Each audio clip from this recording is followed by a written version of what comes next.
சொல்கிறேன் பாருங்கள். 6வது கேள்வியில் எங்களுக்கு முக்கோணம் பற்றின தேற்றங்கள் எல்லாம் என்ன செய்யணும், தெரிஞ்சிக்கணும். என்னது, முக்கோணத்தில் உள்ளுக்குள்ளே இந்த 3 கோணங்களை நீங்கள் கூட்டினா உங்களுக்கு எவ்வளோ வரணும், 180 வரணும்னு தெரிஞ்சுக்கணும். அடுத்தது, முக்கோணத்தில் இந்த உள்ளுக்குள்ளே இந்த 2 கோணத்தையும் கூட்டுறது இந்த வெளியால் உள்ள இந்த கோணத்துக்கு சமனாக இருக்கும். வேற என்ன பார்த்தோம், முக்கோணத்தில் 2 பக்கம் சமனாக இருந்தால் அதுக்கு எதிரான கோணங்கள் சமனாக இருக்கும்னு சொல்லி பார்த்துக்கிறோம்.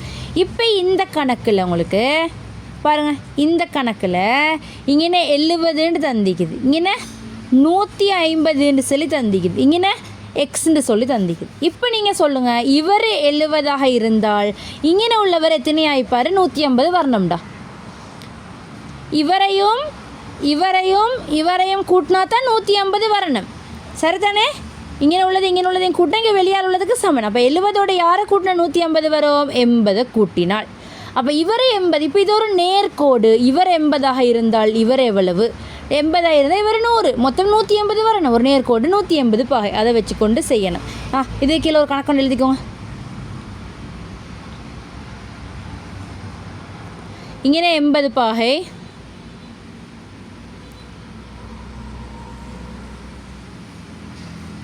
இங்கே 140 பாகை,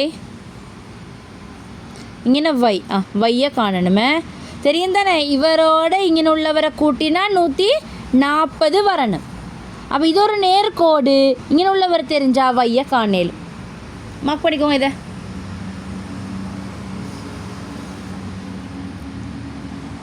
முக்கோண கணக்கை பார்த்துட்டே மற்ற கணக்கு வருவேன். அடுத்தது,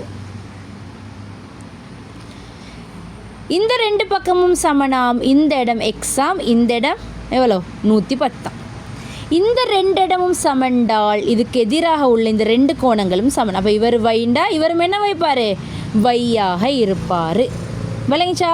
இவங்க சமன். இப்போ இவர் 110, இவர் 110, இங்கே உள்ளது என்னது, இது ஒரு நேர்கோடு. அப்போ இவர் 110 இருந்தால் இவர் எவ்வளோ வைப்பார், 180 ஆகணும்டா, 70ஆக வைப்பார். இவர் 70 என்று சொல்லி சொன்னால் இவரும் என்ன செய்வார், 70. ஏண்டா இந்த 2 பக்கம் சமன்டா, எதிராக உள்ள 2 கோணமும் சமன்.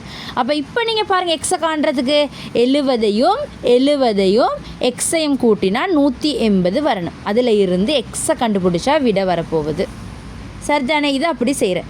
அடுத்த கேள்வி எப்படி செய்கிற, எனக்கு விடையை அனுப்பணுமே, மறுவா சொல்கிறேன்.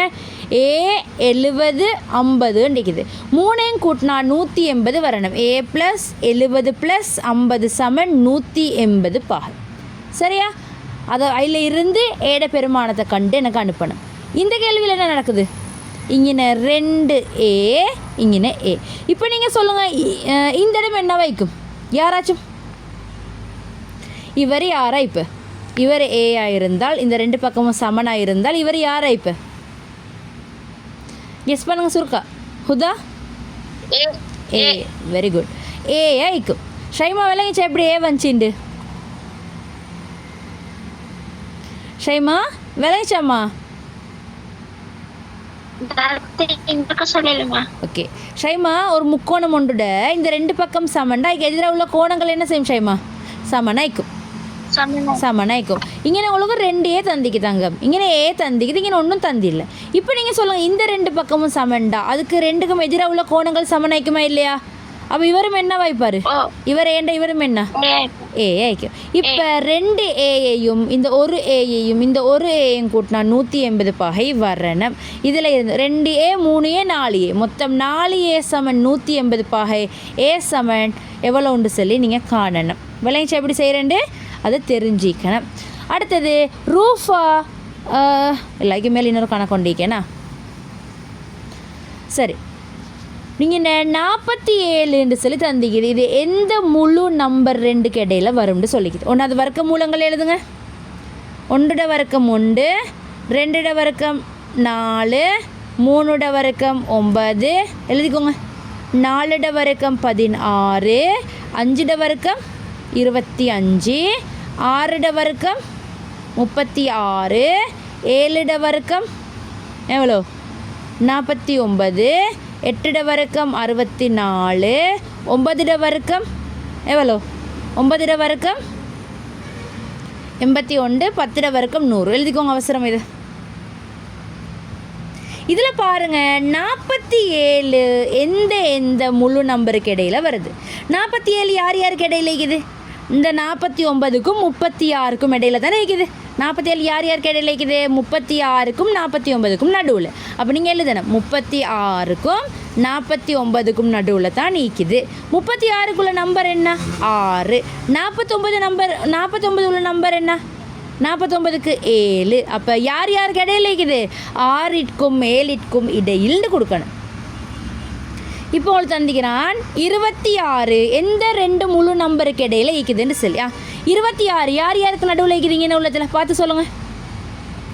26 யார் யாருக்கு நடுவில் இருக்குதுங்கன்னு உள்ள நம்பர்ஸில் யார் யாருக்கு? 36க்கும் 25க்கும் நடுவில். 25க்கும் 36க்கும் நடுவில் இருக்குது. 25 யாரோட நம்பர்? 5 நம்பர். 36 யாரோட நம்பர்? 6 நம்பர். அப்போ 26 5க்கும் 6க்கும் இடையில்னு கொடுக்கணும். விளங்கிச்சா? இப்படி தான் இந்த கேள்விகள் வந்தால் விட கொடுக்கணுமா? இது வருதோ இப்படி கேள்வி பார்த்துக்கோங்க நல்லா. இந்த வர்க்கம் மூலம் 10 மட்டும் எழுதி முடிச்சுட்டு நீங்கள் எனக்கு செஞ்சு அனுப்ப வேண்டியது நீங்கள் இங்கே 11 37 45 இது எந்தெந்த நம்பருக்கு இடையில் வருதுன்னு சொல்லி எனக்கு சொல்லணும். மார்க் பண்ணிக்கோங்க.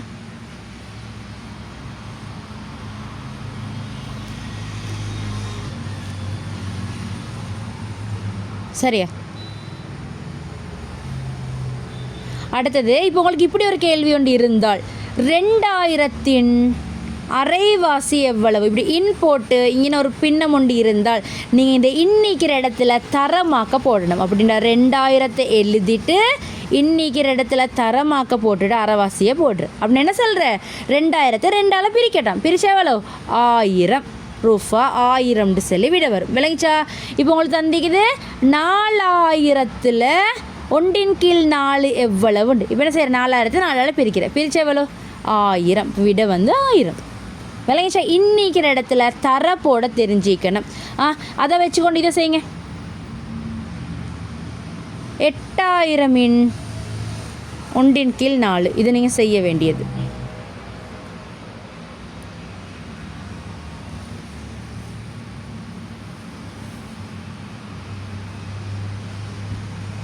அடுத்தது நடுப்பெருமானம் எப்படி காண்ற? நடுப்பெருமானம் எப்படி காண்ற?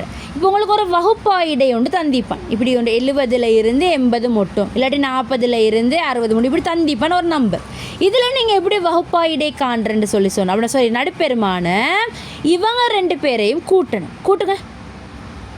உதாரணத்துக்கு இப்படி தந்திக்குது 4 இப்படி தந்திக்குது. இப்படி இருந்தால் நடுப்பெருமானம் பார்க்க என்ன செய்கிறேன்னு சொன்னால் இவங்க 2 பேரையும் கூட்டுங்க.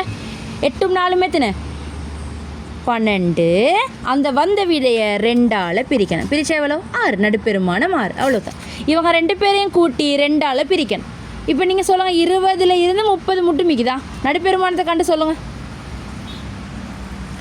2ஐயும் கூட்டி 2ஆல் பிரிங்க. அவ்வளோதான்.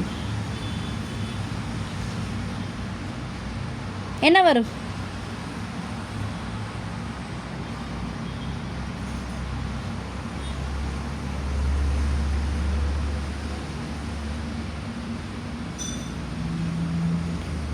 ரெண்டையும் கூட்டினீங்கன்னு சொன்னால் 50 2ஆல் பிரித்து 25 விடு.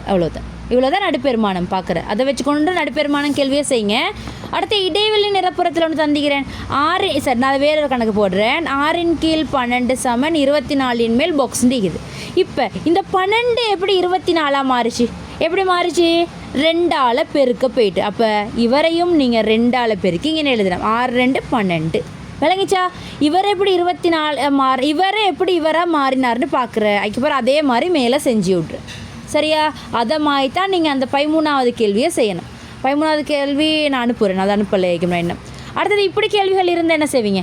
10 20 = 20 2 டாட் இங்கே பாக்ஸ். இப்படி இருந்தால் என்ன செய்வீங்க? இதுவும் அதே மாதிரி தான். 10 எப்படி இன்றைக்கி இவங்க 2 பேரும் இப்படி மார்க் பண்ணிக்கோங்க.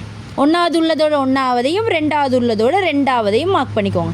சரி, இது எழுதிக்கோங்க. நான் சொல்லக்கொள்ளையே 1வது உள்ளதோட 1ஆவதையும் 2வது உள்ளதோட 2ஆவதையும் மார்க் பண்ணிக்கோங்க. 10 எப்படி 20ஆக மாறிச்சு? எத்தனையால் பெருக்க போயிட்டு? 2ஆல். அப்போ நீங்கள் 20ஐயும் 2ஆல் பெருக்கணும். பெருக்கினா எவ்வளோ? 40. உதாரணத்துக்கு 3 4 இருக்குது, இங்கே 12 இருக்குது, இங்கே பாக்ஸ் இருக்குது. மார்க் பண்ணுங்கள். ஒன்றாவது இவரோட இவரோட பாருங்கள். 3 எப்படி 12 மாறிச்சு? 4ஆல் பெருக்க போயிட்டு. அதை சுட்டி இவரையும் நீங்கள் 4ஆல் பெருக்கணும். 4 16. இப்படி தான் இந்த கணக்கு செய்கிறோம். சரிதானே? அடுத்து பின்னங்கள் வந்தால் எப்படி செய்கிற? இப்படி 3y + 1 கீழே வைண்டிக்குது. இவங்க 2 பேரும் சமனாய்க்கிறாங்களா? இல்லை. சமன் இல்லாட்டி 2 பேரையும் நீங்கள் சமப்படுத்தணும். எப்படி? இவர் y, இவர் 3y. அப்போ இவர் எப்படி பெருக்கினா 3yயாக மாறுவார்? 3ஆல்.